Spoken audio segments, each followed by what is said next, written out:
I just met with my National Security Council as part of our regular effort to review and intensify our campaign to destroy the terrorist group ISIL.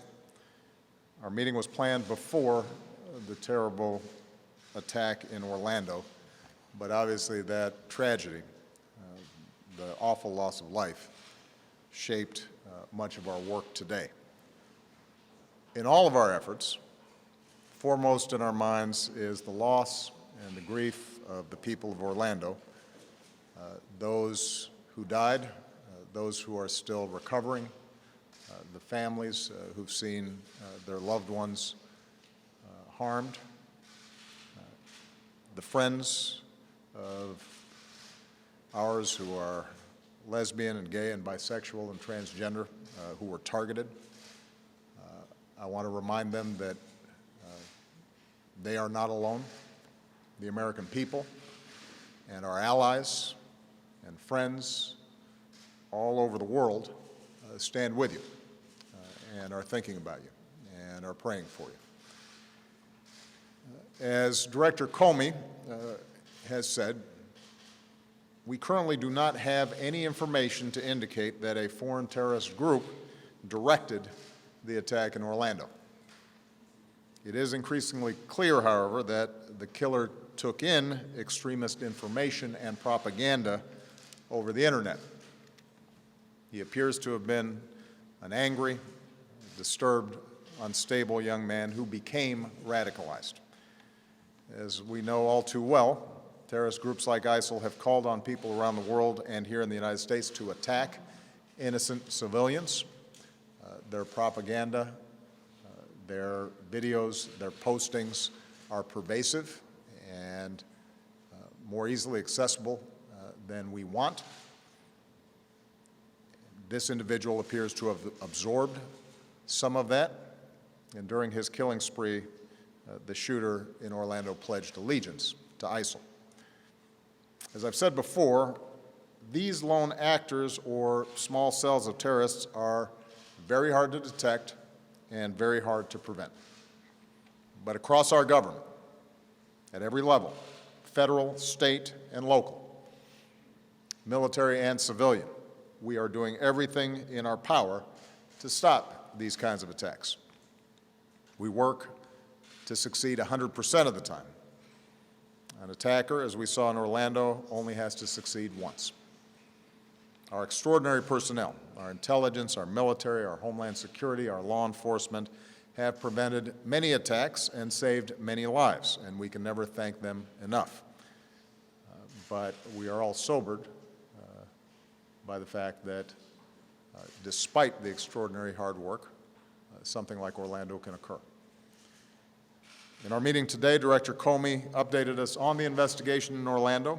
Secretary Johnson reviewed the measures we continue to take on behalf of our Homeland Security.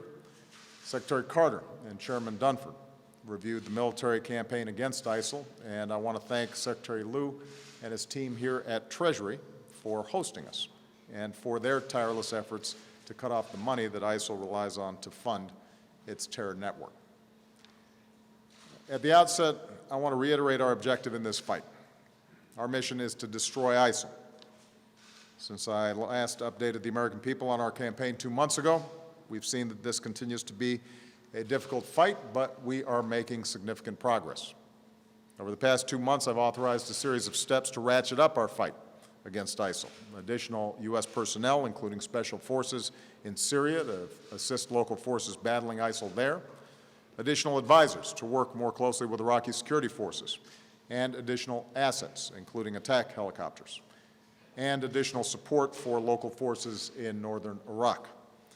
Our aircraft continue to launch from the USS Harry Truman, now in the Mediterranean. Our B-52 bombers are hitting ISIL with precision strikes. Targets are being identified and hit even more quickly. So far, 13,000 airstrikes. So this campaign at this stage is firing on all cylinders. And as a result, ISIL's under more pressure than ever before. ISIL continues to lose key leaders. This includes Salman Abshahib, the senior military leader in Mosul, Abu Saab al-Sudani, who plotted external attacks, Shakir Wahib, ISIL's military leader in Iraq's Anbar province, and Mahir al-Balawi, the top ISIL commander in Fallujah. So far, we've taken out more than 120 top ISIL leaders and commanders. And our message is clear. If you target America and our allies, you will not be safe. You will never be safe. ISIL continues to lose ground in Iraq. In the past 2 months, local forces in Iraq, with coalition support, have liberated the western town of Rutbah and have also pushed up the Euphrates River Valley, liberating the strategic town of Heat and breaking the ISIL siege of Haditha. Iraqi forces have surrounded Fallujah and begun to move into the city. Meanwhile, in the north, Iraqi forces continue to push up the Tigris River Valley, making gains around Makhmur, and now preparing to tighten the noose around ISIL in Mosul. All told, ISIL has now lost nearly half of the populated territory that it once controlled in Iraq, and it will lose more. ISIL continues to lose ground in Syria as well. Assisted by our Special Operations Forces, a coalition of local forces is now pressuring the key town of Manbij, which means the noose is tightening around ISIL in Raqqa as well. In short, our coalition continues to be on offense. ISIL is on defense, and it's now been a full year since ISIL has been able to mount a major successful offensive operation in either Syria or Iraq. As ISIL continues to lose territory, it also continues to lose the money that is its lifeblood. As a result of our strikes against its oil infrastructure and supply lines, we believe that we've cut ISIL's revenue from oil by millions of dollars per month. In destroying the storage sites where they keep their cash, we've deprived ISIL of many millions more. Thanks to the great work of Secretary Liu and many others here today, and working with nations and financial institutions around the world, ISIL is now effectively cut off from the international financial system. Cutting off ISIL's money may not be as dramatic as military strikes, but it is critically important, and we're seeing the results. ISIL's cash reserves are down. It has had to cut salaries for its fighters. It's resorting to more extortion of those trapped in its grip, and by ISIL's own admission, some of its own leaders have been caught stealing cash and gold. Once again, ISIL's true nature has been revealed. These are not religious warriors, they are thugs, and they are thieves. In continuing to push on this front, I want to mention that it is critical for our friends in the Senate to confirm Adam Szubin, my nominee for Undersecretary of Terrorism and Financial Intelligence. Adam has served in Democratic and Republican administrations. Everyone agrees he's eminently qualified. He has been working on these kinds of issues for years. It's now been more than a year since I nominated him, more than 420 days, and he still has not been given a full vote. There is no good reason for it. It is inexcusable. So it's time for the Senate to do its job, put our national security first, and have a vote on Adam Szubin that can lead our financial fight against ISIL and help keep our country safe. ISIL's ranks are shrinking as well. Their morale is sinking. As one defector said, ISIL is not bringing Islam to the world, and people need to know that. Thanks to international efforts, the flow of foreign fighters, including from America to Syria and Iraq, has plummeted. In fact, our intelligence community now assesses that the ranks of ISIL fighters has been reduced to the lowest levels in more than 2.5 years. Even as we continue to destroy ISIL militarily, we're addressing the larger forces that have allowed these terrorists to gain traction in parts of the world. With regard to Iraq, this means helping Iraqis stabilize liberated communities and promote inclusive governance so ISIL cannot return. With regard to Syria, it means our continued support for the fragile cessation of hostilities there. This cessation of hostilities has not stopped all or even most of the hardship on the Syrian people, the hardship on civilians. And the Assad regime has been the principal culprit in violating the cessation of hostilities. ISIL and al-Nusra, which is al-Qaeda's affiliate in Syria, also continue to terrorize Syrians. But as fragile and incomplete as the cessation is, it has saved lives, and it has allowed the delivery of some life-saving aid to Syrians who are in desperate need. And as difficult as it is, we will continue to push for a political process that can end the civil war and result in a transition away from Assad. Beyond Syria and Iraq, ISIL is also losing ground in Libya.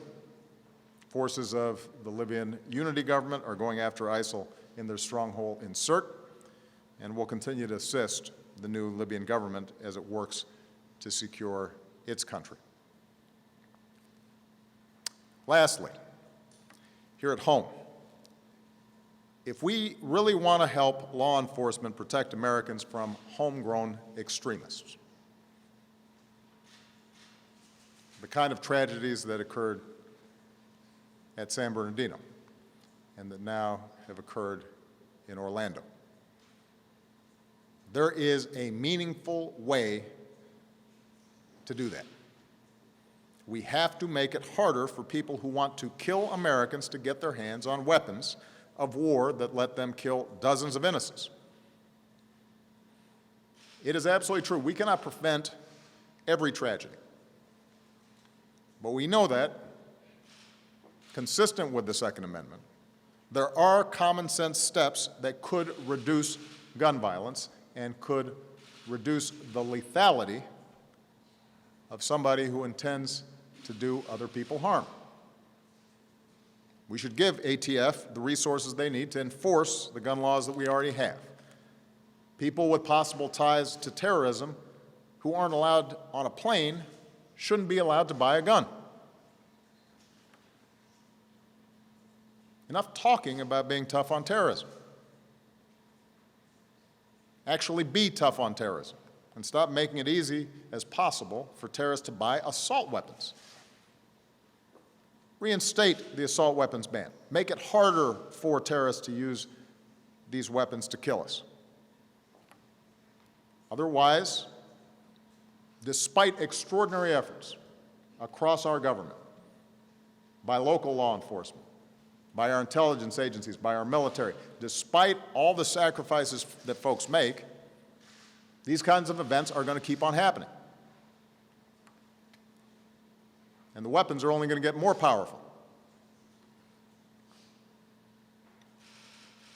And let me make a final point. For a while now, the main contribution of some of my friends on the other side of the aisle have made in the fight against ISIL is to criticize this administration and me for not using the phrase radical Islam. That's the key, they tell us. We can't beat ISIL unless we call them radical Islamists. What exactly would using this label accomplish? What exactly would it change? Would it make ISIL less committed to trying to kill Americans? Would it bring in more allies? Is there a military strategy that is served by this?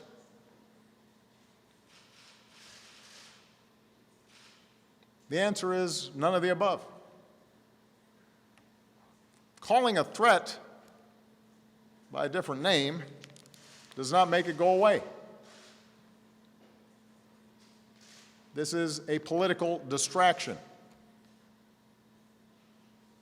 Since before I was president, I've been clear about how extremist groups have perverted Islam to justify terrorism. As president, I have repeatedly called on our Muslim friends and allies at home and around the world to work with us to reject this twisted interpretation of one of the world's great religions. There's not been a moment in my 7.5 years as president where we have not been able to pursue a strategy because we didn't use the label radical Islam. Not once has an advisor of mine said, man, if we really use that phrase, we're going to turn this whole thing around. Not once. So if someone seriously thinks that we don't know who we're fighting,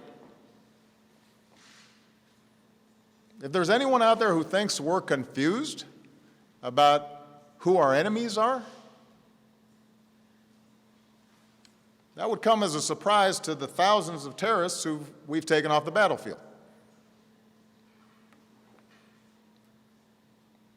If the implication is that those of us up here and the thousands of people around the country and around the world who are working to defeat ISIL aren't taking the fight seriously, that'd come as a surprise to those who've spent these last 7.5 years dismantling al-Qaeda and the Fatah, for example, including the men and women in uniform who put their lives at risk, and the special forces that I ordered to get bin Laden and are now on the ground in Iraq and in Syria. They know full well who the enemy is. So do the intelligence and law enforcement officers who spend countless hours disrupting plots and protecting all Americans, including politicians who tweet and appear on cable news shows. They know who the nature of the enemy is. So there's no magic to the phrase radical Islam. It's a political talking point. It's not a strategy. And the reason I am careful about how I describe this threat has nothing to do with political correctness and everything to do with actually defeating extremism. Groups like ISIL and al-Qaeda want to make this war a war between Islam and America, or between Islam and the West. They want to claim that they are the true leaders of over 1 billion Muslims around the world who reject their crazy notions. They want us to validate them by implying that they speak for those billion-plus people, that they speak for Islam. That's their propaganda. That's how they recruit. And if we fall into the trap of painting all Muslims with a broad brush and imply that we are at war with an entire religion, then we are doing the terrorist work for them.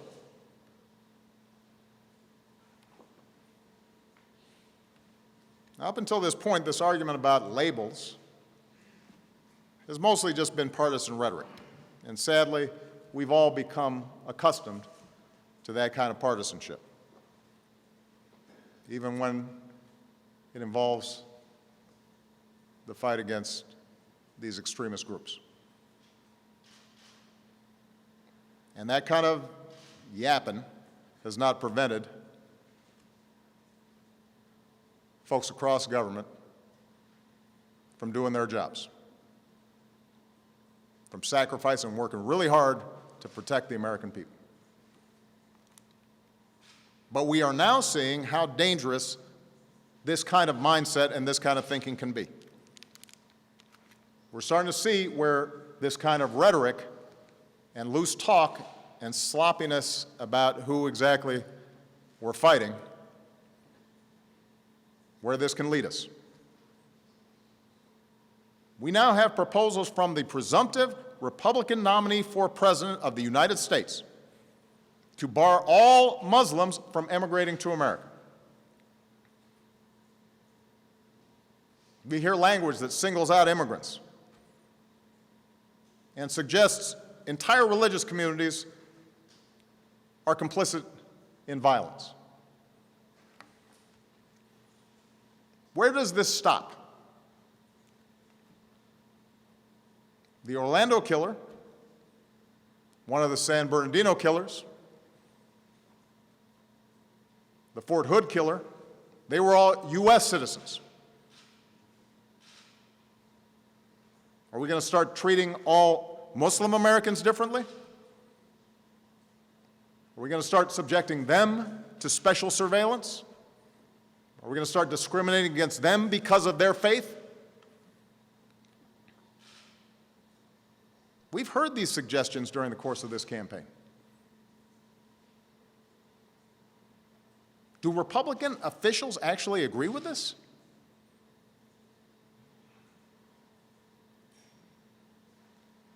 Because that's not the America we want. It doesn't reflect our democratic ideals. It won't make us more safe, it will make us less safe, fueling ISIL's notion that the West hates Muslims, making young Muslims in this country and around the world feel like no matter what they do, they're going to be under suspicion and under attack.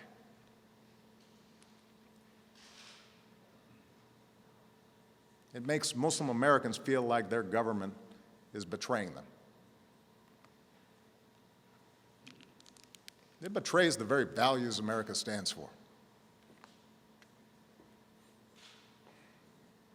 We've gone through moments in our history before when we acted out of fear, and we came to regret it.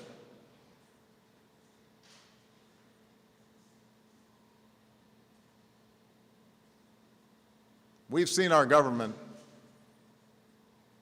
mistreat our fellow citizens. And it has been a shameful part of our history. This is a country founded on basic freedoms, including freedom of religion. We don't have religious tests here. Our founders, our Constitution, our Bill of Rights are clear about that. And if we ever abandon those values, we would not only make it a lot easier to radicalize people here and around the world, but we would have betrayed the very things we are trying to protect. The pluralism and the openness, our rule of law, our civil liberties, the very things that make this country great, the very things that make us exceptional. And then the terrorists would have won. And we cannot let that happen. I will not let that happen.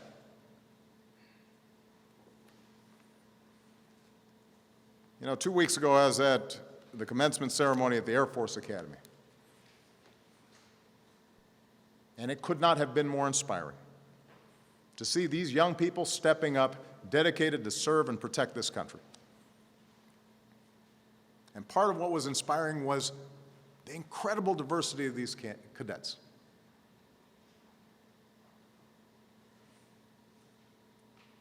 We saw cadets who are straight applauding classmates who were openly gay.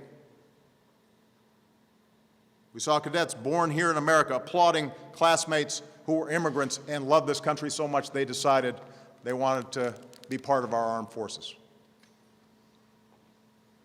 We saw cadets and families of all religions applaud cadets who are proud, patriotic Muslim Americans, serving their country in uniform, ready to lay their lives on the line to protect you and to protect me. We saw male cadets applauding for female classmates who can now serve in combat positions. That's the American military. That's America. One team, one nation. Those are the values that ISIL's trying to destroy. And we shouldn't help them do it.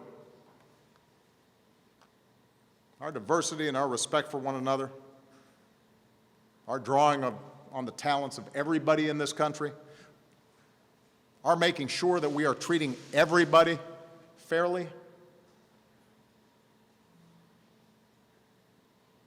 that we're not judging people on the basis of what faith they are, or what race they are, or what ethnicity they are, or what their sexual orientation is.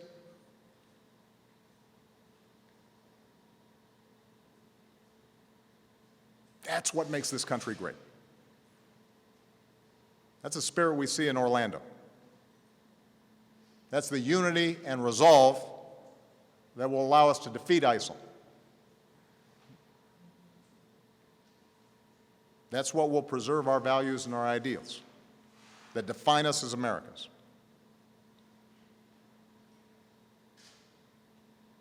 That's how we're going to defend this nation, and that's how we're going to defend our way of life. Thank you very much.